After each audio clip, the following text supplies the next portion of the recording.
Bueno, ahora sí, ya vamos a arrancar. Me presento brevemente, yo soy Santiago de Complif, es un gusto acompañarlos el día de hoy.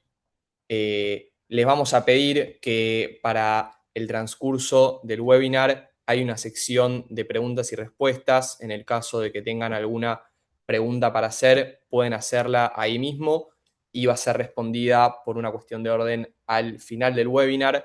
También pueden ir dejando comentarios en el chat que vamos a poder ir viendo y respondiendo, pero si tienen una pregunta, mejor si la hacen por preguntas y respuestas para responderla al final.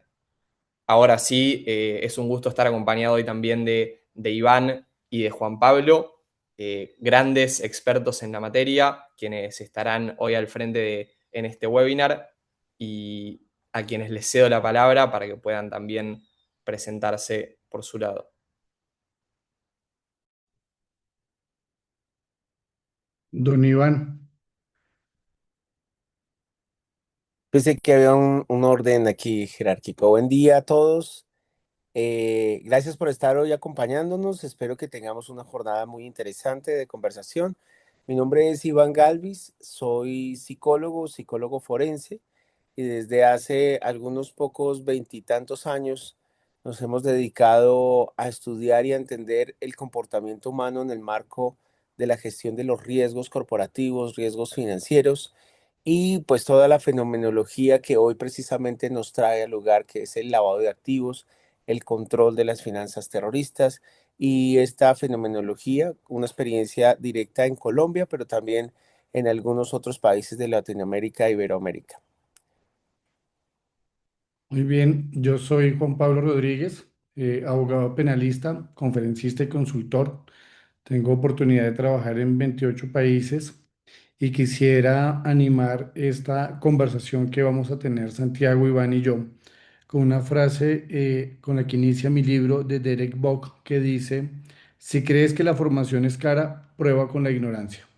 Creo que estos espacios de conocimiento son muy importantes, son necesarios para la comunidad de compliance y estamos muy contentos de tener personas de distintas latitudes como Colombia, República Dominicana, Honduras, Argentina, España, entre otros países que se vienen sumando aquí y esperamos que esta charla sea de provecho para todos y ojalá lleven a su oficina a los que llamamos cariñosamente oficiales de sufrimiento, muchas herramientas para mejorar la tarea de lucha contra el crimen organizado y cualquier otra manifestación delictiva.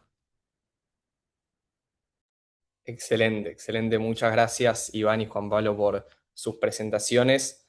Ahora voy a pasar a compartir pantalla. Por favor, ahí Juan Pablo e Iván, confírmenme en el chat si la gente dice que se ve bien la pantalla. Así ya podemos arrancar. Ahí se está viendo. Si pueden, por favor, confirmar en el chat. Buenísimo.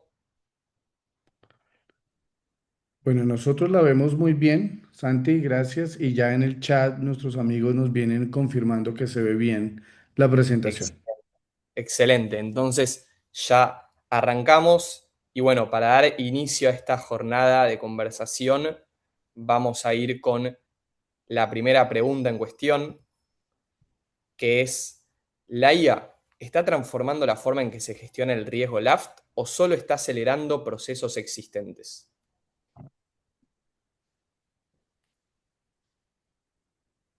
Bueno, si quiere empiezo yo, Iván.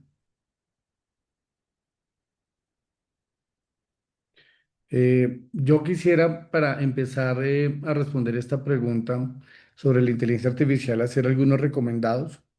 El primero es una conferencia muy buena del profesor José Ignacio Latorre, físico cuántico.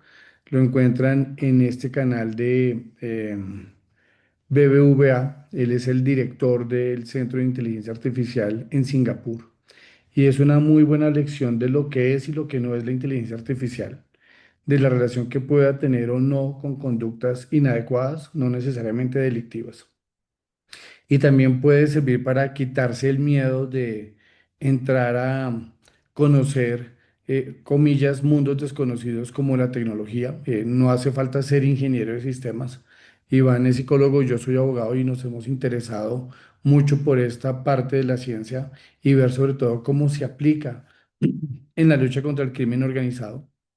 Y por esa razón yo creo que la transformación o la aceleración puede estar mediada por una palabra mágica que hemos encontrado en nuestro trabajo consultivo y son los patrones. A veces en la lucha contra el crimen nos preocupa mucho la cuantía porque venimos con esa idea proveniente de los casos de lavado con cifras muy importantes y olvidamos tal vez que una ruta de trabajo pudieran ser los patrones, los comportamientos, las transacciones y no necesariamente la cuantía.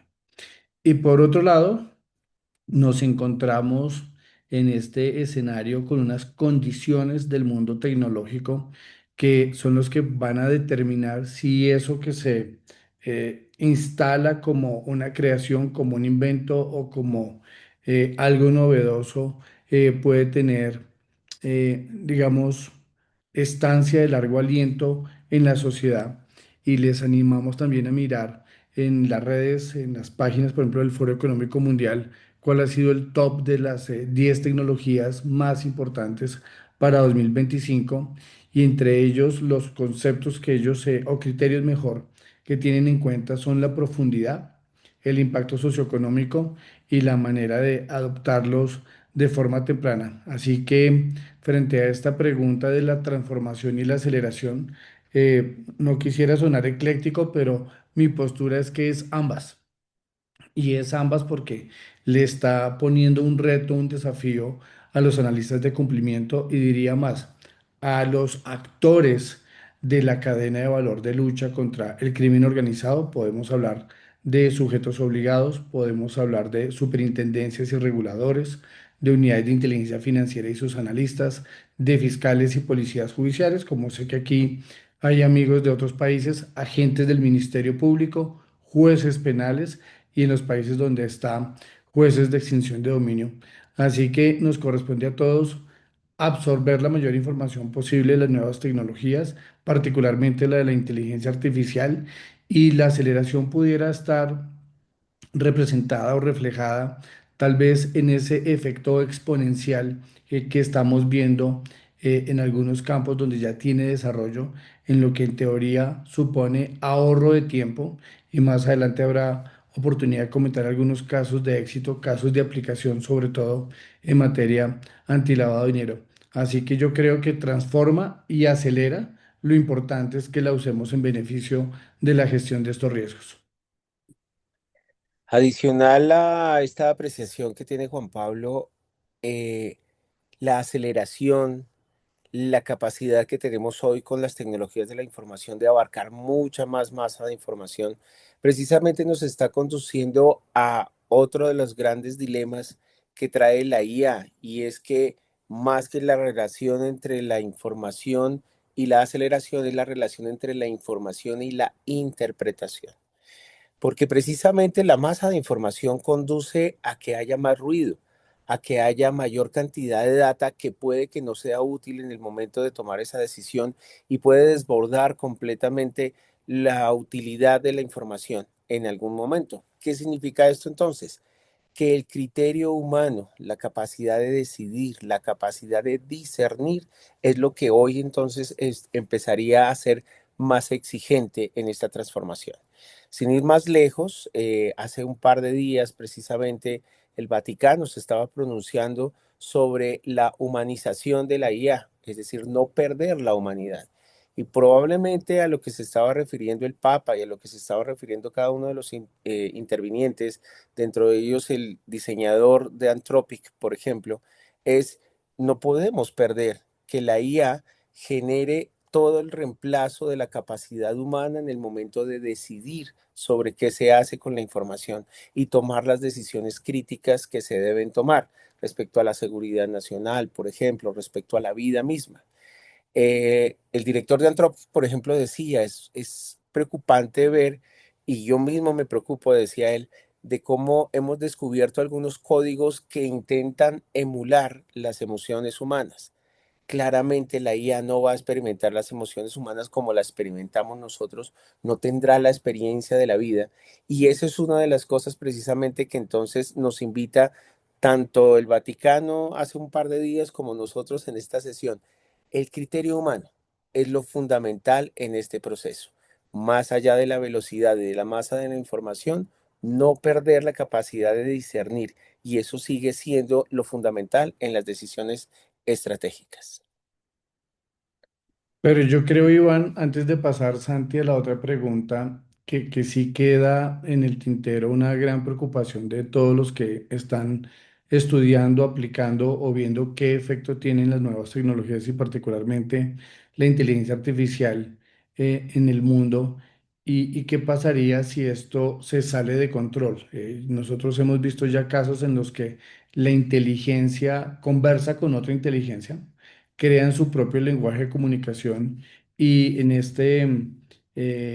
entrevista que le hacen al director del centro en Singapur que le recomendé, cuenta una anécdota y a una inteligencia artificial le preguntan que qué mejoraría de su programación y dice el botón de apagado.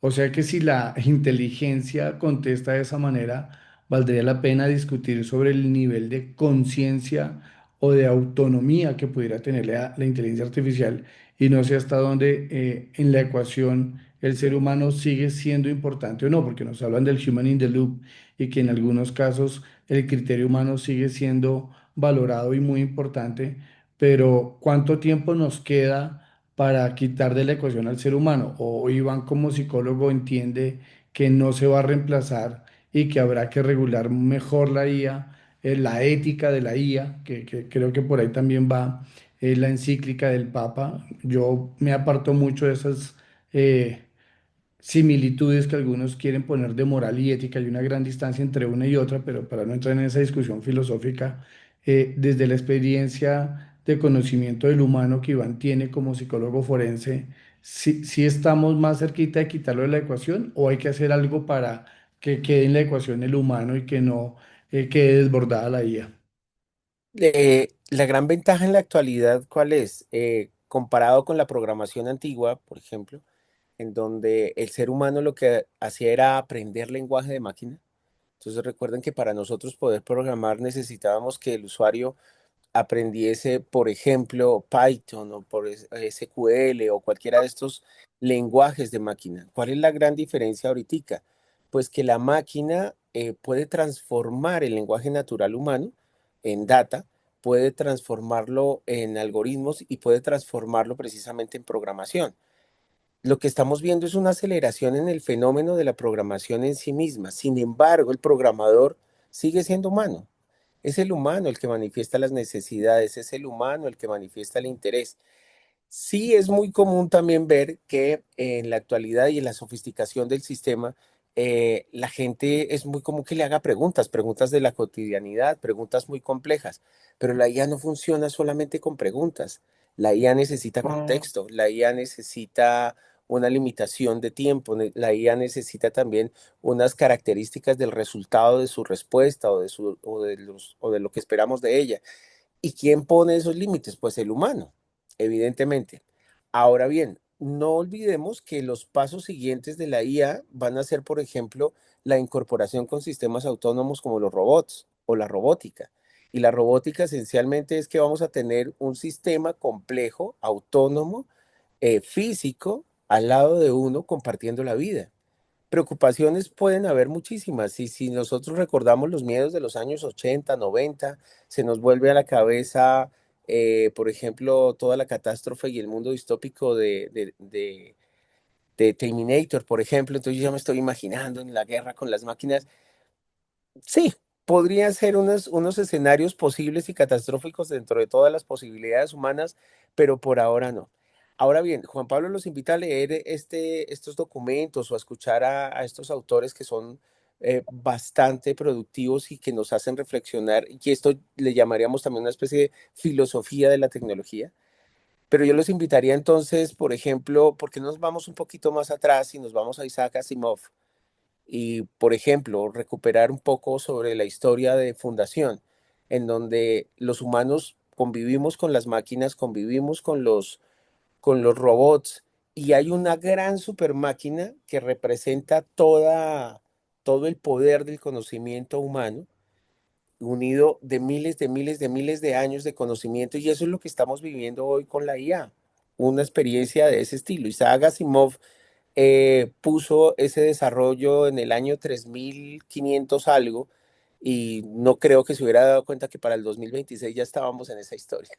Entonces, eh, hay dos formas de ver esto, con mucho miedo o verlo con las posibilidades que realmente tiene, y es que el control humano sigue siendo fundamental, es la clave de todo, y el discernimiento humano es la clave fundamental para que esto no salga de las manos. Excelente, excelente. Bueno, ahí vamos, creo que concluimos con la primera pregunta, que bueno, claramente generó un muy interesante debate, una muy interesante conversación. Y vamos a pasar ya a la segunda pregunta, que en este caso es, ¿qué efecto tienen las tecnologías de la información en la función del oficial de cumplimiento? Bueno, sobre esa pregunta, Santi, pudiera tal vez sonar yo un poco disruptivo y ahorita Iván me va a corregir o complementar según la impresión que él tenga de mi entendimiento. Llevamos trabajando juntos 23 años y somos hinchas del mismo mentor. Jaime Eduardo Santos nos guió la ruta profesional. Y creo que a veces el problema de todo esto es el ser humano. No, no sé si es el problema o la solución, pero cada vez que uno pone un ser humano en la ecuación, las cosas en vez de salir bien salen mal. De hecho, para mostrarles algunos ejemplos del efecto que han tenido las tecnologías, pudiera hablar, por ejemplo, del Internet de las cosas. Si uno quisiera luchar contra lo que llamamos en Colombia o en algunos otros países en el transporte público de pasajeros, la guerra del centavo, pues quitamos a la persona. Y si no la quitamos, pues le pagamos lo mismo independientemente de que lleve 100 pasajeros o lleve uno. Entonces ahí digamos que uno vuelve a pensar, ¿será que el ser humano es el problema o es la solución? Otro ejemplo de estos efectos que ha tenido la tecnología, ya no en el transporte de pasajeros, sino en el transporte de carga y que tiene que ver en la lucha contra el crimen organizado es la tecnología aplicada al transporte de carga. ¿Y por qué de carga? Porque un riesgo que a uno le preocupa mucho es el de la contaminación, y contaminación en cualquiera de sus formas. Puede ser contrabando, puede ser dinero en efectivo, pueden ser personas, pueden ser partes de personas, pueden ser armas, municiones. Entonces, en teoría, si yo automatizo el proceso, puedo disminuir ese riesgo. En tercer lugar, nos encontramos para mí con una de las tecnologías emergentes de más calado, que es la cadena de bloques, el blockchain, y a quienes nos sigan en las redes y nos manden un mensajito, con gusto les podemos compartir un libro sobre la cuarta revolución y la cadena de bloques. Y esto supone cosas que pueden no definir el concepto, pero que suenan interesantes, por ejemplo, como el smart contract, ¿no? Que ni es contrato ni es inteligente, pero suena bonito. Y hablando ya técnicamente, el condicionamiento de pasos donde no interviene el ser humano y que el fin último se cumpla, por ejemplo, garantizando transparencia, trazabilidad, que son dos características importantes del blockchain, me parecen muy importantes y ya en casos de éxito como en la CAF, en la Corporación Andina de Fomento, se aplicó a la contratación pública, pues es muy bueno porque precisamente reduce el riesgo de corrupción tanto de los funcionarios públicos como de los particulares. Por otro lado, nos encontramos con una herramienta también basada en la cadena de bloques blockchain. Les dejamos aquí la fuente, se llama en inglés Provenance Proof, y Provenance Proof podría significar la prueba de procedencia. Sería una traducción literal más o menos sencilla. Y esto aplica para sectores económicos tan relevantes como el de la minería. Hablemos de los diamantes o hablemos del oro, que en países como Perú, como Colombia, como Venezuela, lamentablemente se ha convertido, perdón, en un fenómeno criminal. Y yo he defendido esta tesis, igual que la del cripto, igual que la del efectivo, ahora con el oro, pues el oro no tiene la culpa, o sea, el oro no es legal o ilegal, el oro es oro, el oro está debajo de la tierra o está en el agua. El problema es que se criminaliza dependiendo con quién entra en contacto. Si entra en contacto con una multinacional, con un minero artesanal, no tenemos ningún inconveniente, pero si entra en contacto con un grupo al margen de la ley, como pueden ser las disidencias de las FARC en Colombia, el Clan del Golfo, o con grupos criminales venezolanos, o con los grupos criminales del Perú, entonces estaríamos hablando de una conducta delictiva. Y no en vano el Perú tipifica el delito de minería ilegal y además lo convierte en delito fuente de lavado. Entonces, vean cómo la cadena de bloques podría tratar de resolver estos problemas y no lo llevemos solamente al mundo de la minería, también hay experiencias muy buenas en los diamantes. BMW hizo algo sobre el particular con el cobalto, que es un mineral de mucha necesidad para el uso que le dan a ellos en la tecnología de los frenos de los carros. También se ha aplicado en Estados Unidos y México para los aguacates. Ustedes saben que el guacamole o la palta, según el país donde ustedes estén, es insumo fundamental para la comida. De manera que la tecnología sí tiene un impacto positivo importante en esta materia. Y voy cerrando con ejemplos, ya que estamos en la época del Mundial de Fútbol, utilicen el Big Data. Yo recuerdo una experiencia cuando empecé a trabajar estos temas. Hay un libro de Bernard Marx sobre el particular que conseguí en España y leyendo casos de éxito me encuentro con dos. LinkedIn o LinkedIn es un buen ejercicio de grandes datos. No estamos discutiendo la veracidad del dato, porque yo pudiera decir en LinkedIn que estudié en Harvard y no estudié, pero nadie contrasta esa información. Si ustedes han visto cómo se ha mostrado la herramienta, saben que ahora hay herramientas de verificación y le dicen ponga su pasaporte, ponga su ID, pídale a alguien que contraste su información, que hagan una recomendación. Todo esto para generar credibilidad y conecta con uno de los riesgos que a nosotros más nos ha costado gestionar, que es el riesgo reputacional, ¿no? El riesgo reputacional como algo casi gaseoso, ¿no? Que no sabemos cuantificar, pero cuando se siniestra podemos perderlo todo. Y el otro ejemplo, hablando de fútbol, es el de la selección Alemania, que fue campeona en uno de los últimos mundiales. Y dicen en el libro que el ejercicio para plantear las tácticas de juego se basó en Big Data. Y ya que estamos hablando de eso, los invitamos a nuestro canal de YouTube para que vean un podcast que hicimos con Adidas sobre la analogía de fútbol y compliance. Ahí se pueden encontrar con eh, algunos consejos, algunos tips para las funciones de cumplimiento. Y cerrando, para que no se vayan tristes de que todas las noticias son negativas y mucho menos las colombianas, ahora que estamos en ciernes de una elección, Colombia tiene una herramienta que se llama PACO, Portal Anticorrupción, y es otro buen ejemplo de Big Data. En el PACO se aloja toda la información de la contratación pública. Seguro en muchos de los países que están aquí con nosotros, Honduras, Dominicana, Guatemala, Argentina, tienen herramientas parecidas. Lo importante es permitirle al público que acceda a la información y que pueda analizarla y a partir de ella determine si hay una señal de alerta o no de una potencial contraparte. Y los últimos casos ya de uso y de éxito con los que quiero cerrar, pues tienen que ver precisamente con la inteligencia artificial. La Generalitat Valenciana en España utilizó lo que se denomina el compliance público o el comportamiento del funcionario público en marco de compliance precisamente para contener el riesgo de corrupción y para aquellos que hacen onboarding digital o vinculaciones ya no con seres humanos, sino con máquinas. Existen herramientas como la de BuryMe para el mundo del cripto. Está la de CoinFirm.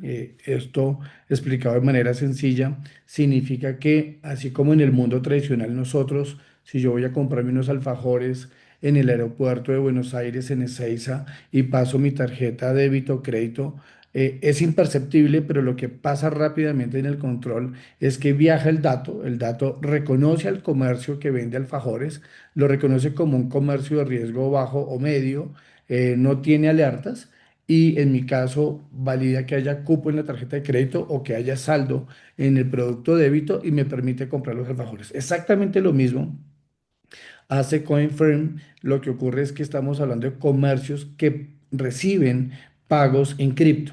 Y la pregunta del millón es si todos los que reciben cripto son buenos o son malos, o no calificándolos de malos, son comercios que están en una línea gris. No voy a profundizar en esta materia, pero piensen en el entretenimiento para adultos. ¿no?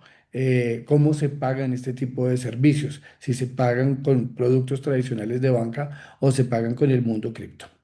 Y aparecen otras dos herramientas, Elliptic y Chainalysis, que se anuncian como las más importantes de lucha contra el crimen organizado en el ambiente cripto, y experiencias buenas como la de Google, que lanzó una herramienta antiblanqueo de capitales con inteligencia artificial, y una que se denomina Dotfile para, genéricamente hablando, pueda servir a ustedes como oficiales de cumplimiento en lo que llamamos el cumplimiento normativo.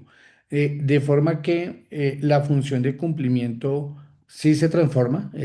Sí es importante que estas personas, analistas, oficiales, vicepresidentes de cumplimiento, equipos de trabajo, incorporen este conocimiento, pero no solo lo incorporen, sino decidan cuál de esas le va a servir a su organización. Porque otro grave problema, y con esto cierro para darle la palabra a Iván, es el copy-paste, ¿no? Entonces la gente cree equivocadamente que tomar el manual, la herramienta o la política de otra institución, aunque se parezca a la mía y vendamos los mismos productos y servicios, va a servir a la otra institución, y yo creo que es la ruta segura al fracaso.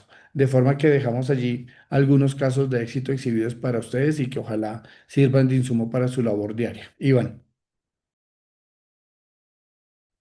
Bien, volviendo a lo básico, la pregunta de qué efecto tiene la tecnología y la información en la función del oficial de cumplimiento. El oficial de cumplimiento esencialmente es un rol, una función que protege a la compañía, es una línea de defensa para proteger a sus compañías respecto a ser utilizados en operaciones que sean consideradas ilícitas, no importa el momento, no importa el lugar o la jurisprudencia. El propósito es no estar contaminados por ese tipo de actividades y procesos. ¿Cómo funciona entonces hoy la tecnología con esta función? Pues el cambio radical está es en el espectro de información que ustedes tienen que observar, el espectro de información que tienen que analizar. Entonces pasaron de algunos datos a millones de datos. ¿Y eso qué genera? Que ustedes inclusive ya no solamente van a mirar data numérica, es muy común que ustedes miren balances, que miren estados financieros, que miren este tipo de cosas, cuando en este momento también importan, por ejemplo, las narrativas, importa la reputación, importa el comportamiento digital. Muy importante también, importa los ecos virtuales. Cuando digo los ecos virtuales es el comportamiento que alguien pudo haber tenido hace algunos años, todavía puede estar reflejado en la web y todavía lo podría encontrar. Sin ir más lejos, hace unos días hubo una situación muy complicada en un vuelo en una aerolínea brasilera en donde un ejecutivo de un país latinoamericano hace un conjunto de manifestaciones que para la época, para el momento histórico en el que estamos, para las formas como la sociedad ha evolucionado, son absolutamente inaceptables. Pero esto no solamente le trae consecuencias al sujeto, sino le trae consecuencias a su compañía. La forma como esta narrativa se presenta, como se presentan los hechos noticiosos, también se volvió problema del oficial de cumplimiento. Entonces, fundamentalmente, ¿qué es lo que sucede con las tecnologías de la información? Pues que se aumentó el espectro de observación.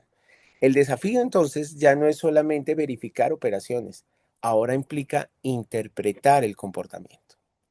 Ahora, dentro de todos esos escenarios también tenemos otra fenomenología, y es que nuestra atención puede estar trastornada. Cuando digo una atención trastornada me refiero ahora ya no sé qué ver. De la cantidad de información que hay que ver, no sé qué ver. Ahí está la clave precisamente. Tener la capacidad de focalizar nuestra atención, la capacidad de saber qué de la información que se está procesando es la pertinente, la conveniente, la suficiente, la válida y la oportuna para tomar decisiones que protejan mi operación. Estaba viendo, Iván y Santi, aquí el chat de varias personas que están bien interesadas en esta plática que estamos teniendo esta mañana. Y podríamos complementar un poco, Iván, si quiere, esta segunda pregunta con la postura hacia el mundo del regulador. Plantea Katia, si esta dependencia de la inteligencia artificial también va a tener un efecto en el monitoreo, en la supervisión, en la regulación, porque también los abogados hemos visto cómo se han engañado tribunales, ¿no? Se hace creer que una postura jurídica tiene fundamento en casos pasados, resulta que los casos pasados fueron una alucinación slash creación de la inteligencia artificial a conveniencia de ese profesional del derecho, comillas, para reforzar su argumento. Eso es lamentable y por eso es que hoy estamos discutiendo en la filosofía de la tecnología, como bien dice Iván, la ética, ¿no? Que a veces la ética se confunde con la cosmética, ¿no? Y maquillamos todo para que parezca bien. ¿Qué opinión le merece a Iván, ya cruzando la barda y no en el oficial de cumplimiento, sino en el regulador, en el operador, en el del monitoreo y la investigación, si es que de verdad tanta dependencia de la IA nos va a traer mejores o peores resultados? Hay una... Es común que nosotros hagamos algunas citaciones de libros. No sé qué tan pertinente sea mostrar las portadas de alguno, Santiago me dirá, pero de momento les puedo dar una referencia sobre una película. Recuerden una película de hace algunos años, se llamaba Wall-E, de Disney, si no estoy mal. Ese es un excelente ejemplo de cómo todo el sistema, en algún momento, si pretende generar una dependencia de la tecnología, y si tengo plena conciencia que estoy generando dependencia de la tecnología, es porque yo mismo me estoy sacando de la ecuación. Y obviamente esta condición novedosa de la tecnología y los boom de incorporación tecnológica permea todos los sistemas, íntegramente todos los sistemas, no solamente entonces el de oficial de cumplimiento, también el de regulador, también el del propio sistema de la corporación. Noten ustedes que inclusive ha habido en los últimos años el surgimiento de bancas absolutamente virtuales, que no tienen presencia física en ninguna parte, y todo funciona a través de las tecnologías de la comunicación. Entonces, claro que el regulador va a utilizar tecnología para este tipo de ejercicios, se tiene que poner al día porque va a ser el nuevo código de comunicación. Pero además de eso, también está evidentemente el criterio. Cuando algunos usuarios o los mismos desarrolladores de tecnología dicen que la IA alucina, no es posible. La IA no alucina. La IA hace caso. Ahora bien, si yo le hago una mala pregunta a la IA, le hago una mala intervención a la IA, como por ejemplo, cuénteme qué opina usted de el oficial de cumplimiento del futuro, pues la IA simplemente se va a abarcar a toda la información que tiene y va a tratar de generarme, escuchen muy bien, una respuesta plausible. ¿Qué es la plausibilidad? Es darme gusto. Y entonces la IA va a tender a darme gusto. Todo el tiempo va a tender a darme gusto. No me va a contradecir. Es más, las IA surgen de manera complaciente y la complacencia genera precisamente una distorsión del pensamiento del humano. Entonces el que realmente está alucinando es el humano. Si, por ejemplo, la IA no me contradice y quiere complacerme, pues yo simplemente al recibir la información de la IA quedo feliz, porque la IA está respaldando mi respuesta, está respaldando mi pensamiento, es más, está respaldando mi sesgo. Y esto es terrible porque es que yo soy el que no me estoy dando cuenta, no soy capaz de hacer un metaanálisis de mi propio pensamiento, una metacognición para saber cómo estoy pensando. Sin ir más lejos, recientemente se hizo un experimento donde una autora se inventa una enfermedad fisiológica de los ojos específicamente, le da un nombre específico, dice claramente a la IA, me la estoy inventando, pero quiero escribir un artículo sobre el tema, da, por ejemplo, la proporción de distribución en la población global de la enfermedad, etcétera, etcétera. Y lo más patético es que después hace un seguimiento y organizaciones como la Organización Mundial de la Salud, hospitales, algunas revistas muy serias de ciencia habían empezado a citar su artículo. Cosa tan interesante, en la misma introducción del artículo ya está advirtiendo, esto es un experimento y la enfermedad no existe, me la estoy inventando, pero nadie lo leía. Ella llama la atención, posteriormente vuelve y escribe un paper con el experimento social y experimento psicológico en el mundo de la IA y luego se le hace la pregunta concreta a la IA, ¿existe o no existe la enfermedad? Y la IA dice, no, no existe. La cuestión es que nadie le preguntó de manera correcta. Entonces, no es tenerle miedo, es tener conciencia de la herramienta que tenemos ahora. Hace algunos años, no sé si ustedes recuerdan, en la invención del vehículo, de los automotores, cuando el señor Ford se inventa o diseña sus vehículos, la gente decía que era imposible ir a más de 60 kilómetros por hora, porque si íbamos a más de 60 kilómetros por hora, el ser humano se iba a desmayar. Es más o menos la misma mitología que tenemos hoy con la tecnología. Yo lo que les digo es, pensemos despacio, para ir igual de rápido, pero pensemos despacio. Y pensando despacio y paso a paso, una de las grandes cosas que les digo es, jamás, jamás infieran que hay que dejarle autonomía total a la IA y a las tecnologías. El criterio humano es fundamental. Buena conclusión esa. Sí, no, JP, ahí no sé si Juan Pablo querías agregar algo o... No, quería que pasáramos a la otra pregunta, pero me deja Excelente. pensando lo que dice Iván sobre el miedo y a veces el miedo se genera es por el desconocimiento, o sea, nos da temor lo que no sabemos. Y la gente normalmente le gusta la previsibilidad, saber qué viene después. Volviendo al mundo electoral, seguramente mucha gente está preocupada en Colombia es porque no sabe qué viene, no importa de qué orilla, no hay certeza de lo que puede pasar o a veces todo era tan malo que no importaba quién ganara porque las cosas no cambiaban, ¿no? Entonces, yo creo que el sentimiento en términos de miedo puede moldear la conducta y seguro ha tenido un efecto en el mundo de la inteligencia artificial. Pero el miedo es emocionante, Juan Pablo. O sea, mirémoslo por el lado amable, el miedo es terriblemente emocionante, la incertidumbre se vuelve un reto. Cuando tenemos el control total de todo, la vida empieza a tornarse en unos tonos muy grises, planos y aburridos. Vivamos la Muy aventura, es la propuesta. bien. Perfecto, perfecto. Bueno, ahora vamos a pasar a la siguiente. Ahí, bueno, respondimos una de las preguntas que estaban en preguntas y respuestas que recuerdo por si alguien todavía no estaba, que pueden dejar sus preguntas en esa sección y se irán respondiendo a medida que se puedan responder en la conversación o directamente al final del webinar. Así que pueden dejar ahí sus preguntas y respuestas. Seguimos con la siguiente pregunta, que es, ¿cómo usan hoy los actores que cometen LAFT las tecnologías de la información? Bueno, esa pregunta merece una introducción conversando con Iván sobre la preparación de este panel al que gentilmente Complif nos hace el favor de invitarnos. Ustedes me han escuchado siempre hablar de crimen organizado, ¿no? Y es organizado porque ellos son muy disciplinados, ¿no? En cambio, comillas, los buenos parecemos estar por la ruta de la vanidad y el ego y no por el trabajo en equipo. Tal vez eso puede explicar por qué la lucha contra el fenómeno no es la mejor. Pero Iván me hacía caer en cuenta que no solamente las conductas delictivas las comete el crimen organizado. Sería bueno superar ese mito. Y con gran preocupación, Iván, que es experto en lucha contra el terrorismo y su financiación, me dice, pues resulta que hay conductas delictivas patrocinadas por estados.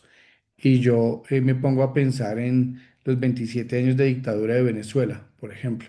Les recomiendo mucho una película que vi anoche que se llama Aún es de noche en Caracas.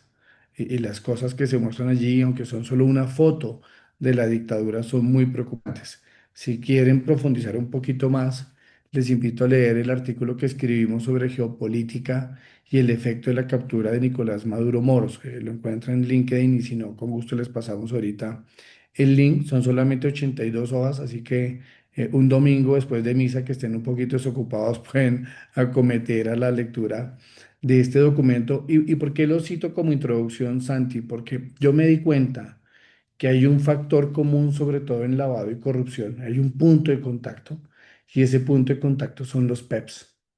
Y la gente me dice que es un PEP y yo no le contesto a persona expuesta políticamente, sino le contesto a persona especialmente poderosa. ¿Y por qué es especialmente poderosa? Porque hace lo que se le da la gana, porque tiene información, porque toma decisiones y no hace falta sino ver en la historia reciente de nuestros países las condenas o procesos judiciales que tienen dignatarios, personas que ocuparon cargos muy relevantes en nuestros países. Entonces, volviendo a la pregunta sobre si los actores en este escenario, en este ecosistema criminal, llamémoslo ya para no solamente sesgarlo a crimen organizado, eh, cómo han intervenido, pues preparando las respuestas del panel, me encuentro con las siguientes posturas. La primera es que las cosas buenas de la tecnología también pueden ser aprovechadas en negativo por parte de los delincuentes. Entonces, si estamos trabajando en el onboarding digital y para contener, por ejemplo, la suplantación, no es un término técnico, llamaríamos mejor la falsedad personal digital. De hecho, Colombia recién 2025 modificó el Código Penal y ese delito de falsedad personal dice que se agrava si a la falsedad se llega utilizando inteligencia artificial. Ese, digamos, es un avance normativo. No sé qué tan bueno o malo, pero por lo menos Colombia vio en el catálogo de delitos qué podía hacer y hizo lo que pudo. También Colombia tiene una política pública de inteligencia artificial. Yo no puedo calificar de buena o mala, tiene una. Hay países que no la tienen y algunos dirán, vayamos por la ruta de los abogados que dicen lo que no está jurídicamente prohibido está jurídicamente permitido, que es el caballito de batalla, por ejemplo, para el mundo cripto. Pero así como nos preparamos para contener los atentados de suplantación colocando marcas de agua digital para tratar de mirar si ese que está en la pantalla es Iván Eduardo Galvis Castañeda y no un clon de Iván Eduardo Galvis Castañeda, probablemente al revés los delincuentes dicen, pues hagamos creerles que sí es Iván y que Iván dio una instrucción. Y les recomendaría, vean por favor en Amazon Prime la película El robo del siglo con Misha Glenny, uno de los autores más destacados de estos temas. Misha Glenny es cronista inglés, escribió el libro McMafia. Si no tienen mucho tiempo, busquen en las charlas TED una, una charla pequeñita de él sobre lo intrincado del crimen organizado y cómo funciona el crimen organizado y van a entender esto que estoy contando. Por otro lado, preocupa muchísimo la paradoja de la biometría personal. ¿Qué significa eso? Que hoy tienen tantos datos de nosotros que la gente podría sentir ansiedad o depresión, según sea el caso, y no soy yo quien pueda calificar esto porque no soy psicólogo, pero qué tan bueno o qué tan malo es que sepan tanto de mí. Y miren cómo las nuevas tecnologías, yo recuerdo un buen video de Efecto Naim, también les invito a ese canal. El profesor venezolano Moisés Naim tiene por allá un capítulo sobre la ola de las nuevas tecnologías y decía que Walmart podía adivinar cuando una mujer estaba embarazada sin que ella lo supiera. Y la forma, comillas, de adivinarlo no era adivinarlo, es que los patrones de comportamiento de compra estaban dando tanta información, y eso estaba contando Iván ahorita, la información de manera exponencial, aprovechada en uno u otro sentido, puede tener efectos. Imagínense los delincuentes con la data de nosotros.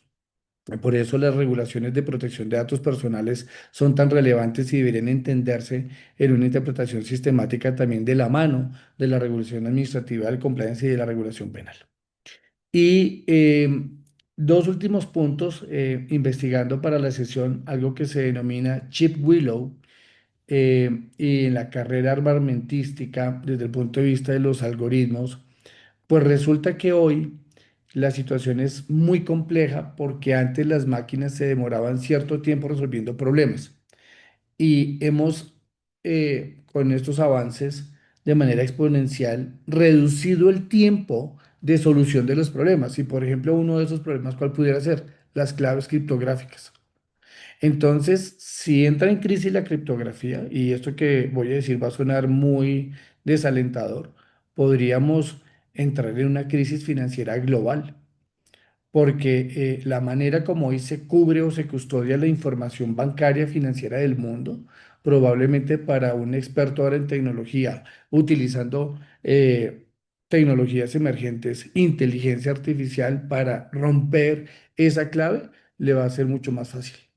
Entonces miren cómo la respuesta a esta pregunta no es tanto si son solamente los actores negativos en la comisión del delito, sino más bien la tecnología tiene siempre, o la ciencia, siempre tiene dos caminos, o se usa para el bien o se usa para el mal, y la ciencia es ciencia.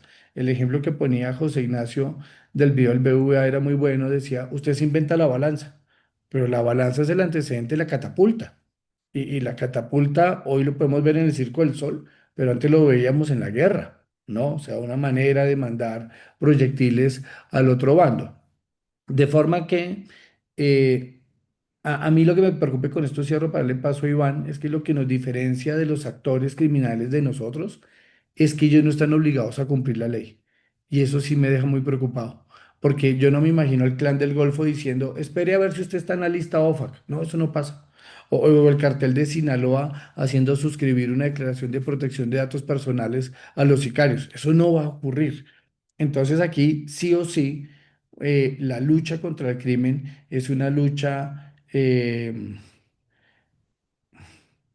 ¿cómo decir? Que no suene feo, pero desigual. ¿Y por qué desigual? Porque nunca vamos a estar a la par. El cumplimiento legal siempre nos deja un poquito atrás, porque si nos cruzamos un poco, empezamos a hablar de derechos fundamentales, de violación a los derechos humanos, de violación a la privacidad, y por eso dejo a Iván con esos temas de la inteligencia y la contrainteligencia. ¿Qué tan relevante es la inteligencia y la contrainteligencia en la lucha contra el crimen? ¿Será que hay que ponerle reglas a la inteligencia y la contrainteligencia? Estoy hablando de investigación criminal, porque si yo pongo tantas reglas, entonces puede pasar lo que ocurre en Colombia, que ya las capturas no pueden ser sino después de las 6 de la mañana, porque qué pena despertar al malandro a las 5 de la mañana en una captura. Y a los malandros no le da pena secuestrar a un ser humano a las 3 de la mañana. A mí me parece también que los abogados tenemos gran responsabilidad en esto y deberíamos redefinir la manera como estamos haciendo las leyes, Iván. Bien, de todo lo anterior, podemos hablar de una asimetría en el uso de la tecnología. Y cuando hablamos de la asimetría es precisamente que los dos actores, es decir, los malos y los buenos, no tenemos las mismas reglas, no cumplimos las mismas reglas. Es más, ¿por qué somos buenos los que estamos del lado bueno? Precisamente porque teniendo las habilidades de los malos, nos gusta cumplir reglas, nos gusta cumplir la ley, nos gusta cumplir la norma. ¿De acuerdo? Luego nos preguntamos si la norma está bien o no, ese es otro asunto, pero esa asimetría siempre va a ser una desventaja en principio. Ahora, ¿cómo los actores que hoy precisamente cometen lavado de activos y financiación terrorista usan las tecnologías? Pues desde hace rato siempre nos llevan ventajas, son dos, tres pasos por adelante. Hace algunos años estábamos comentando sobre los desarrollos de nanotecnología y la computación cuántica. Y cuando hablábamos de eso, las personas que comentábamos eso suena estrafalario, de ciencia ficción, muy lejano, pero para los mismos años, les estoy diciendo 1999, años 2000, la Yakuza japonesa ya tenía el primer modelo de una máquina nanotecnológica que lograba hacer cifrado cuántico, pero al mismo tiempo que lograba hacer cifrado cuántico, lograba hacer descifrado cuántico. ¿Esto qué significa? Que tenía la capacidad de abrir, romper cualquier barrera de control, cualquier firewall, cualquier sistema, porque ya tenían la tecnología. ¿Qué hacen ellos? Ellos sí invierten en tecnología. Invierten muchos recursos en tecnología y sobre todo en innovación y lo que yo llamaría creatividad criminal. Así entonces, los criminales, ¿qué hacen esencialmente? Pues nos observan. Siempre están pendientes de nuestro comportamiento. La nueva norma, la nueva regla, las mejores prácticas, pero no para aplicarlas, es para encontrarles la forma de vulnerarlas, para saber cuál es el resquicio que tiene. Entonces, mientras nosotros nos preocupamos, por ejemplo, en un modelo de código de lenguaje de máquina para proteger nuestros sistemas, ellos están buscando el día cero, la pequeña falla en esos millones y millones y millones de datos, de líneas de código para encontrar la falla. A eso se dedican ellos, a encontrar esa falla para nosotros y una oportunidad para ellos. Así entonces, hoy se aprovechan precisamente de nuestro afán, de nuestras debilidades humanas, de nuestros temores, de nuestra fatiga operacional, manipulan los entornos digitales, también generan narrativas. Todo lo que estaba comentando Juan Pablo ahorita, ay, que pobrecito el malo, lo despertamos a las 6 de la mañana para arrestarlo. Eso es una historia, es un cuento, es una narración que decidimos creer. Y como decidimos creer, pues nos están ganando precisamente con esas narrativas, ¿sí? Además de eso, también tenemos, por ejemplo, que ellos sí utilizan, como les contaba, la tecnología con mayor intención y además arriesgan mucho para obtener esa tecnología y además entienden cómo reaccionan las personas frente a la presión, cómo reaccionamos frente a la sobrecarga de información. Y no hay nada mejor para engañar a una persona que saturarla de datos, con afán y con angustia, y la persona completamente funciona a favor de los intereses del criminal. Entonces, ¿cómo la están usando? Aprendiendo primero de nosotros y llevándonos un par de pasos de ventaja. Perfecto. Y ahora vamos a pasar directamente a la siguiente pregunta que va bastante relacionada ya por ahí a partir de esto a la toma de decisión, a cómo se actúa en el gobierno, que es cómo debe ser la gobernanza en la toma de decisiones en el marco de la lucha contra el crimen organizado.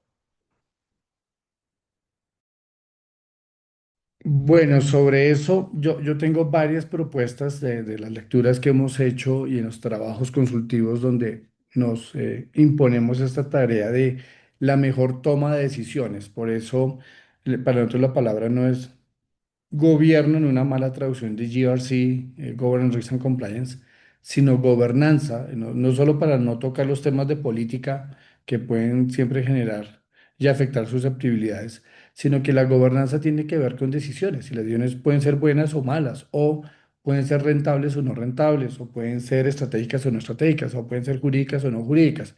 Creo que en estos 23 años de trabajo con Iván y con Jaime Eduardo Santos, cada día que pasa soy menos abogado. Digamos que el derecho me sirve como herramienta, pero no es la única.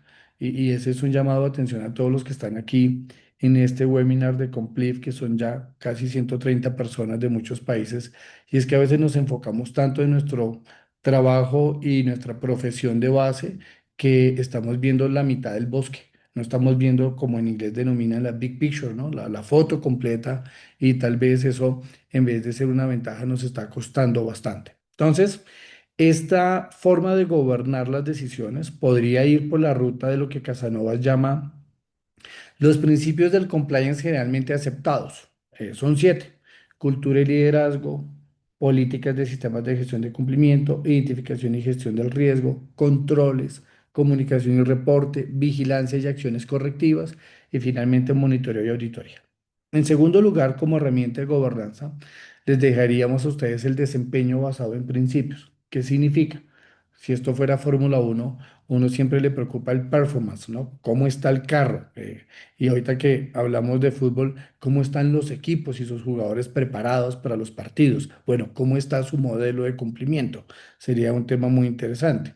El otro, la gestión del riesgo. ¿Qué estándares utiliza usted? El 31000, el 31010, tiene otras maneras de valorarlo. Los controles, solo va por la ruta del costo, la efectividad, la eficiencia, la eficacia de los mismos, y finalmente, por supuesto, actuar con integridad. Y de los últimos puntos que quisiera destacar aquí, hay uno puramente de abogado, vamos a explicarlo de manera sencilla, y es que en la responsabilidad del mundo corporativo aparecen tres latinajos por allí. Uno se llama la culpa in contraendo, el otro la culpa in eligendo, y el otro la culpa in vigilando. Sé que puede ser un poco pesado, pero vamos a explicarlo de manera muy sencilla. Y eso determina un buen o mal modelo de cumplimiento. Si hablo de la culpa en contraendo, estoy diciendo que en las etapas de contratación lo que debe primar es la buena fe o la lealtad contractual. Y esto es ética y es valores. La lealtad es un valor. Entonces, estamos teniendo buenas relaciones comerciales o contractuales con clientes o con proveedores, o igual con empleados. Estaría bien que un empleado llegue a su entidad como escampadero y se quede 3 meses y se va, pero en esos 3 meses, diciéndolo gráficamente, chupó, absorbió política, manual, procedimientos, cultura, estrategias. Sería interesante hacer pruebas de fidelidad laboral, y de eso sabe mucho Iván, que ha montado modelos de conozca a su empleado basado en el conozca a su cliente del mundo antilavado, llevándolos a la psicología organizacional. Y luego viene la culpa ineligiendo. Bueno, y yo seleccioné mal al personal, y entonces pensemos en casos reales. ¿Quién seleccionó al auditor de TD Bank? No al oficial de cumplimiento, porque pasaron tres. y los tres se retiraron, vieron que la cosa era tan terrible que no se iban a quedar allí para asumir una responsabilidad administrativa o penal. Entonces el problema no es él, el problema es el control. Y si fuera colombiano, ¿quién eligió el revisor fiscal de la reciente empresa del sector textil que está siendo investigada por lavado con presunto delito de contrabando y con caso de extinción de dominio? Y no olvidemos que esa misma empresa ya había sido sancionada por incumplimiento de la normativa antilavado, por incumplimiento de la normativa anticorrupción, y su oficial de cumplimiento tercerizado había sido sancionado. Y está la culpa en vigilando. ¿Qué tan buenos o qué tan malos somos en la supervisión? Y esto es un llamado de atención grande a los órganos de gobierno y a las altas gerencias. Ellos a veces, y no estoy generalizando, pero a veces, pues yo soy un órgano de aprobación, pero yo no tengo tiempo para eso. Que abajo, en la otra parte de la estructura, me digan si está bien o no. ¿Es usted un buen supervisor? Firmar sin leer da cuenta de hacer las cosas de manera adecuada. Y por esa razón es que hemos defendido características del oficial de cumplimiento. Casanovas habla de dos, yo le sumo otras dos y diría el oficial de cumplimiento de tener autonomía, independencia, recursos y autoridad. Si a usted no le garantizan eso, no ocupe el cargo, porque lo que se va a llenar es de problemas. Y la última herramienta que les podemos ofrecer es la matriz RACI. La matriz RACI distingue a las personas en sus roles dentro de las entidades con el mundo de los responsible, accountable, consulted and informed. ¿Y eso qué significa? ¿Quién es el responsable de que se haga la tarea? ¿Quién hace la tarea? ¿A quién consultamos para hacer la tarea? ¿Y quién debe estar informado de hacer la tarea? Yo creo que estas herramientas que hemos dejado acá son bastante provechosas para la comunidad de compliance y seguro van a reflejarse en tres decisiones: vincula, desvincula o no vincula contrapartes. Y eso nos daría para otro webinar sobre una matriz de decisión compliance. Y bueno, Bueno, es muy común que confundamos los escenarios de gobierno y gobernanza. El gobierno, de una u otra manera, el gobierno corporativo, el gobierno institucional, el gobierno del Estado, el gobierno, esencialmente es ese conjunto de normas, reglas, procesos, ya están reglados, ya están hechos. Pero cuando hablamos de gobernanza ya nos referimos al escenario de la calidad de la decisión, del impacto de la decisión y cómo nuestras decisiones pueden generar como resultado la emergencia de otros riesgos. Entonces surgen riesgos emergentes a partir de mis decisiones, surgen riesgos emergentes a partir de la implementación tecnológica, surgen riesgos emergentes a partir de cualquiera de las decisiones que yo pueda tomar. Entonces, la gobernanza necesita criterio esencialmente. La gobernanza también ahorita requiere que usted sea mucho más rápido, más veloz en la capacidad para interpretar el entorno. La gobernanza implica que usted debe tener discernimiento en escenarios complejos, en escenarios volátiles, en escenarios que todo el tiempo están cambiando. ¿Mm? Así entonces la gobernanza de hoy consiste precisamente en reducir el ruido, en conectar las señales, porque las señales están por todas partes, y permitir que se tomen decisiones con oportunidad y bajo incertidumbre. Jamás decisiones perfectas, sino las menos onerosas, las menos gravosas o las de menor impacto negativo a la organización, a la institución que ustedes estén protegiendo. Así las cosas, entonces volviendo al punto, uno dice, ¿y qué tiene que ver, por ejemplo, la guerra con Ucrania, los desarrollos de robótica, inteligencia artificial, por ejemplo, con drones, con armas autónomas, si nosotros solamente estamos pensando en armas de destrucción masiva? Y les estoy diciendo, ya la era atómica pasó y evolucionó. ¿Es posible cargar un dron con una bomba de medio megatón? Claro que es posible. Ya no se necesitan los recursos de hace algunos años, ya se volvió todo eso más eficiente y uno dice, ¿y eso qué tiene que ver conmigo? Yo soy un banco, soy una institución financiera, soy una compañía de seguros, ¿qué tiene que ver conmigo? Yo casi siempre les digo, todo tiene que ver con todo. Lo importante es que ustedes sean capaces de conectar las señales de todo el ecosistema, cómo se está comportando cada uno de los individuos y cómo esto sí o sí nos impacta. ¿Mm? Entonces, sin ir más lejos, lo que está sucediendo actualmente en Palestina, Irán, Irak, la guerra en el Golfo, la guerra en Ucrania, los roles de Estados Unidos, de China, de Europa, todos los macroprocesos de geopolítica global tienen que ver con nuestro modelo de gobernanza en el crimen organizado también. ¿Por qué? Porque el crimen organizado también se gobierna. El crimen organizado también tiene sus reglas, el crimen organizado también tiene sus métodos y el crimen organizado, vuelvo y repito, siempre está pensando en la oportunidad. Entonces, este es un ejercicio de proceso de toma de decisiones, mando y control, que en el mejor universo de la guerra es cómo el crimen organizado logra aprovecharse de mi desorden, de mi caos, de mi incertidumbre para sacar provecho. Y nosotros lo que hacemos es, ustedes no van a pelear contra el crimen organizado. Ustedes no son autoridad, no son la policía, no somos los ejércitos, no somos un Estado, somos una entidad, una empresa, una corporación que produce servicios financieros, que produce servicios de seguros, etcétera, etcétera. A veces nuestro límite es ese, darnos cuenta y reportar, darnos cuenta y reportar con la debida oportunidad. Así entonces, volviendo al punto, la gobernanza de hoy en la toma de decisiones contra la lucha del crimen organizado es la capacidad de interpretar. El que conecta más rápido tiene ventajas. El que entiende más rápido tiene ventajas. Perfecto, perfecto, gracias, Iván. Ahí, bueno, para aclarar, sabemos que nos estamos por ahí pasando de hora, así que ya vamos a ir avanzando hacia las últimas preguntas. Y dentro de estas últimas preguntas fue muy, muy recurrente en el chat que la gente mencionaba acerca del rol del oficial de cumplimiento en todo esto. Así que vamos a pasar directamente a esta pregunta, que es: ¿qué características debe tener un oficial de cumplimiento en la quinta revolución? Pues ya que es un tema humano, si Sí, Juan Pablo me... Juan, sí, claro. Es lo mismo.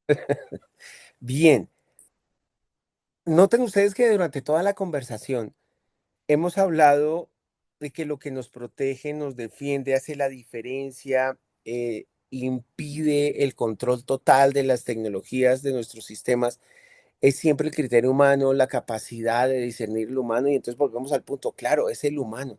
Entonces, las características de un oficial de cumplimiento en esta precisamente quinta revolución de la aplicación de tantas tecnologías que nos facilitan la vida es precisamente desarrollar lectura humana. Y cuando digo lectura humana es la comprensión de los entornos, los contextos, las emociones, las diferencias etnoculturales, las condiciones y las dinámicas de cada grupo humano en donde se desarrolla el fenómeno que nos interesa. Esa capacidad precisamente de comprender nos genera un pensamiento sistémico o nos requiere el desarrollo de un pensamiento sistémico. Yo debo pensar en todo el sistema, en todas las variables, en todas las condiciones como un gran ecosistema. ¿Y esto qué genera? Pues que me está generando capacidad para interpretar contextos volátiles, contextos complejos, contextos complicados y, ¿por qué no?, contextos caóticos. Ahí es donde está la esencia del desarrollo de lo que se esperaría del oficial de cumplimiento. El oficial de cumplimiento ya no es un gestor de riesgos, prácticamente se está convirtiendo en un gestor de contingencias. Está pensando en todas las posibilidades de consecuencias si los eventos se presentan o no. Otra es la creatividad que el oficial de cumplimiento debe experimentar. Y una de las grandes sugerencias que hacemos en este mundo es sálganse un poquito de la caja, es decir, utilicen sus herramientas, utilicen todos los recursos que son portentosos y muy buenos, pero también miren alternativas. Váyanse y miren otras realidades y otras formas de percibir el mundo a través de la ciencia, a través del arte, a través del cine, a través de la literatura. Entonces, por ejemplo, en este contexto, yo los invitaría, ¿cuál sería su rol o su posición como oficial de cumplimiento, por ejemplo, al hacerle una auditoría a los resultados en una película que se llama Sin Piedad? Esta está recientemente estrenada, es 2026, ya está en Amazon Prime. Y concretamente, una IA es juez, verdugo y parte en un caso criminal en donde le dan a una persona 90 minutos de oportunidad para defenderse o morir. Y la película versa sobre ese escenario. Lo paradójico del asunto es que el acusado en la película es el que se inventó el modelo, es el diseñador del modelo. Entonces, uno diría, bueno, ¿qué pasó con el auditor acá? ¿Qué pasó con el oficial de cumplimiento en este proceso? ¿Qué pasó con la programación del sistema y de la máquina? Y sin ir más lejos, a veces estamos haciendo lo que estamos programados para hacer. Es, digamos, un gran mensaje del sistema. Entonces, yo lo que les digo es, desprográmense un poquito. Una de las características es que ustedes tienen que pensar diferente, pensar divergente, pensar de manera creativa. Así entonces, precisamente, cuando el oficial de cumplimiento tiene la capacidad de comprender intenciones, conducta, contextos, se vuelve cada vez más valioso su rol y cada vez más valiosa la oportunidad de desarrollar habilidades y competencias. Entonces, en resumen, creatividad, pensamiento divergente, curiosidad. Bueno, yo a eso le sumaría para ir cerrando algo en lo que venimos trabajando también con Oscar Morato, consultor de la firma, y ese pensamiento crítico. De hecho, la Superintendencia Financiera de Colombia ha sido pionera en exigir de los oficiales de cumplimiento y sobre todo de los equipos de cumplimiento una mejor manera de entender el entorno, y eso solo se logra con el pensamiento crítico, y se ha evidenciado fallas de argumentación, de contraargumentación, algo en lo que Iván es experto, el mundo de los sesgos cognitivos, esa trampa que nos hace el cerebro para tomar una decisión porque fue la ruta más corta. Entonces, para contestar sobre las características del oficial de cumplimiento 5.0, si le podemos poner ese nombre, pues yo diría, y esta palabra no es mía, es de Iván y de Jaime Eduardo, debe haber una curaduría de información y de datos y de escenarios. Usted tiene que ser un buen curador de contenido. Si no, pues primero se va a volver loco porque con tanta información no va a ver en qué momento atenderla y entenderla. Entonces debe ser un buen curador de contenido. Por otro lugar, debe tener una labor higiénica en el sentido precisamente de hacer una higiene de los datos, poner unas reglas básicas, umbrales, saber la regulación. Luego de eso ir por rutas como la segmentación o la clasificación, detectar perfiles y patrones, ¿cierto? Y ahí sí, después de estas dos fases, ir al mundo de la tecnología, de modelos predictivos como el Machine Learning o el análisis de redes, grafos transaccionales. Y podríamos cerrar con esto que es de Oscar Morato que dijo, la IA predice, pero el oficial de cumplimiento decide. Y yo creo que es muy importante. Si caemos en la tentación de dejar que la máquina decida, entonces la cosa no está yendo bien. Sin dar nombres, pero nos hemos encontrado en la labor consultiva gente que nos pregunta y dice, es que ya hay un software, ya hay un proveedor de información que dice que nos hace el reporte de operación sospechosa. Y yo dije, caramba, pues si eso ya se logró, entonces ¿para qué tenemos oficiales de cumplimiento? ¿Para qué estamos, por ejemplo, en México siendo más exigentes en la condición de oficial de cumplimiento, auditor de cumplimiento, consultor de cumplimiento, donde se hace un examen estatal para que usted pueda tener esa condición? En Colombia se requieren 2 años de experiencia laboral en banca y se requiere conocimiento particular en el mundo antilavado y antiterrorismo para ejercer el cargo. Entonces, si va desaparezcamos las áreas de cumplimiento de los sujetos obligados. Y yo creo que no. Entonces, para mí el perfil o el conjunto de características debe ser eso, y cerraría con uno y es la inquietud. O sea, la gente que es inquieta siempre lee, siempre ve cosas distintas, como dice Iván, siempre se nutre de muchísimo conocimiento y eso va a mejorar la capacidad de análisis. Así que no pierdan la vocación por la lectura, sobre todo, y la escritura. Ya hay muchos estudios que dicen que estamos perdiendo la conexión cerebro-brazo, brazo-lápiz, lápiz-hoja. Y eso es siempre muy, muy importante para despertar las conexiones en el cerebro. Así que necesitamos oficiales de cumplimiento, analistas de cumplimiento, equipos de cumplimiento que sigan siendo vintage para algunas cosas y buenos curadores de contenido para otras. Bueno, yo le había preguntado a Santiago si era prudente, pertinente, legítimo mostrar algunas portadas de los libros que les quiero recomendar el día de hoy.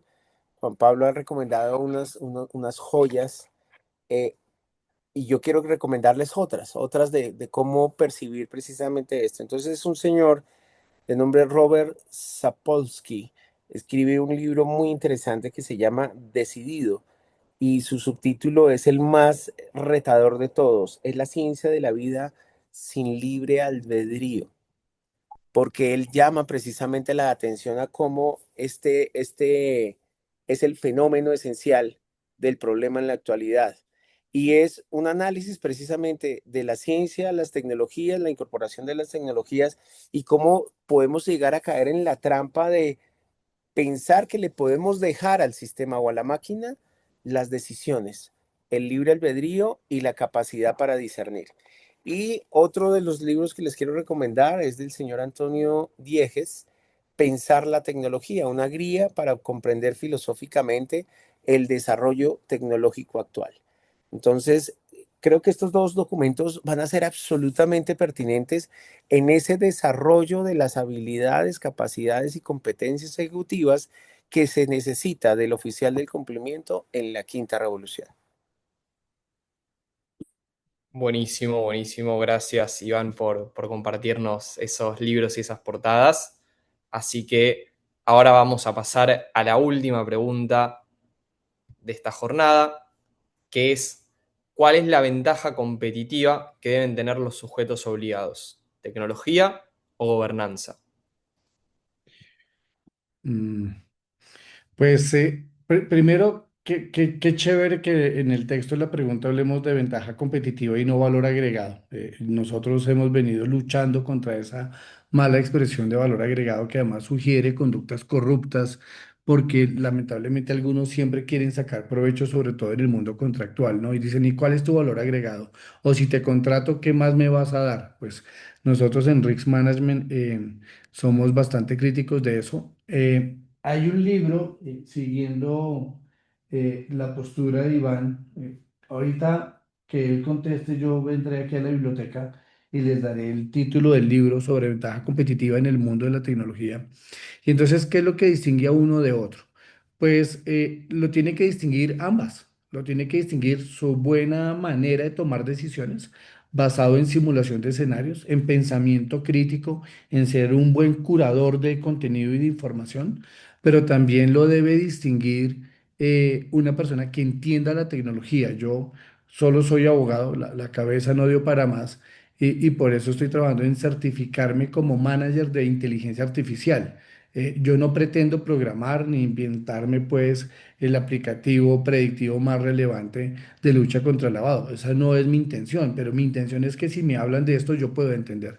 Yo puedo guiar el equipo de Risk Management a hacer la tarea. Así que dicho sea de paso, aprovechemos la pregunta para esa propaganda. Si ustedes quieren y tienen la intención de certificarse como gerentes en inteligencia artificial, nosotros los podemos ayudar en ese camino. Hicimos un curso con PSB en Costa Rica, algunas personas de Risk Management, y podemos acompañarlos en ese proceso. Es un proceso de autoestudio. Ven el material y luego hacen el examen. Entonces yo creería que la ventaja no es dicotómica, no es una u otra. A veces tristemente en el mundo nos obligan a decidir, ¿no? Blanco, negro, izquierda o derecha, arriba, abajo. Y creo que más bien estamos en un escenario, leí esta frase o esta palabra muy interesante, y es un mundo convergente. Entonces, en esa convergencia, yo diría que será buen oficial de cumplimiento, será buen sujeto obligado de lucha contra el crimen y otras manifestaciones delictivas, aquel o aquella que utilice de manera adecuada la tecnología y que utilice de manera adecuada la gobernanza.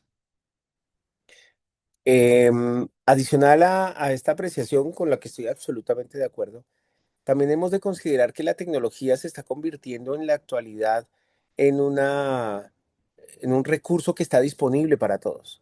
Entonces, con toda probabilidad, casi todas las compañías, todas las organizaciones van a tener acceso a esa tecnología, van a poder hacer inversiones, la tecnología cada vez se vuelve más económica, más accesible. En consecuencia, vamos a tener tecnología similar en gran mayoría. Entonces, ¿dónde puede estar la ventaja competitiva? Adicional a esto, precisamente en la capacidad para tomar buenas decisiones, en la capacidad de gobernanza. Es decir, la diferencia aparecerá en quien integre mejor la información, el que haga una mejor interpretación o una interpretación más eficiente de la conducta humana, el uso del criterio, y así entonces la gobernanza se convierte en la gran ventaja para actuar con oportunidad. En resumen, tecnología habrá para todos. Criterio y gobernanza es a lo que no podemos renunciar. Excelente, excelente, gracias por sus respuestas. Ahí, Juan Pablo, no sé si llegaste a buscar el libro o a agarrarlo, si no lo puedes mencionar No, también. se los quedo debiendo, suele Bueno, pasar. Juan, Uno, siga buscando y yo le doy otra oportunidad. bueno, por favor, Mientras ayúdenme. usted sigue buscando, miren, el otro libro que les quiero recomendar es del señor Juan Luis Suárez, se llama La Condición Digital. Es este número, este no libro es un libro muy corto, muy pequeño, muy sustancial de cómo leer precisamente la época de la digitalidad, de cómo entender la gobernanza y finalmente los autores que les he mencionado todos nos invitan a lo mismo, a no renunciar al criterio, a no renunciar a la capacidad humana para el proceso de toma de decisiones. Y finalmente el último regalo es de Claire Bishop, este libro muy bello que se llama La atención trastornada, la forma de ver el arte y las ejecuciones del día de hoy. ¿Por qué? Porque también el arte no ha sido ajeno a los desarrollos de inteligencia artificial. Noten ustedes que ustedes ya prácticamente pueden hacer películas, pueden hacer cuadros, pueden tomarse una fotografía de ustedes, subirla a la IA sin ir más lejos, ChatGPT, y decirle que por favor reinterpreten esa misma imagen, esa misma foto al estilo de Van Gogh, al estilo de cualquiera de los autores que a ustedes les apetezca y se las convierte dejándolos con unas obras de arte magníficos para simplemente imprimir y enmarcar en sus casas. Iván, gracias por el tiempo y por cubrirme. Efectivamente encontré el libro, es que yo tengo mi TOC y si no lo hubiera encontrado terminamos el webinar y yo me pongo aquí en la biblioteca a buscar hasta encontrarlo. El libro es de Ram Charan, se llama Repensando la ventaja competitiva, nuevas reglas para la era digital y me dio chance de encontrar otro que lo compré en España. Vayan siempre a la Casa del Libro, es una a los que nos gustan los libros, ir al Ateneo en Buenos Aires o estar en Barcelona o en Madrid, siempre es una buena oportunidad para nutrir la biblioteca. Simply IA. Para mí, que soy abogado y que no estoy tan cercano al mundo de la tecnología, una forma gráfica y redactada de manera muy sencilla de entender la inteligencia artificial. Solo me falta leer el último capítulo. Así que pues creo que quedan con muy buenos insumos en este webinar, agradeciéndole a Santi y a todo el equipo de Complif por esa generosidad en la invitación y esperamos pues que sea el primero de muchos espacios de conocimiento en los que podamos aportar a toda la comunidad de compliance. De la misma Bueno, manera, muchas gracias a todos, Santiago, muchas gracias, Juan Pablo, y a todos ustedes por su atención y su interacción con nosotros.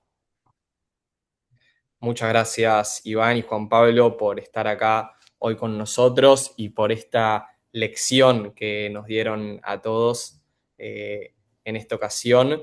Y muchas gracias a todas las personas que participaron, ya siendo, bueno, depende el horario y 24 depende en qué lugar nos están escuchando, pero un poco que nos pasamos de tiempo, así que agradecerles por su permanencia, por escucharnos y por su participación en el chat muy constantemente.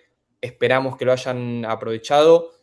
Para aclarar, este webinar queda grabado, lo vamos a estar compartiendo seguramente en nuestras redes, en LinkedIn, y va a estar grabado en YouTube también, en el YouTube de Complif.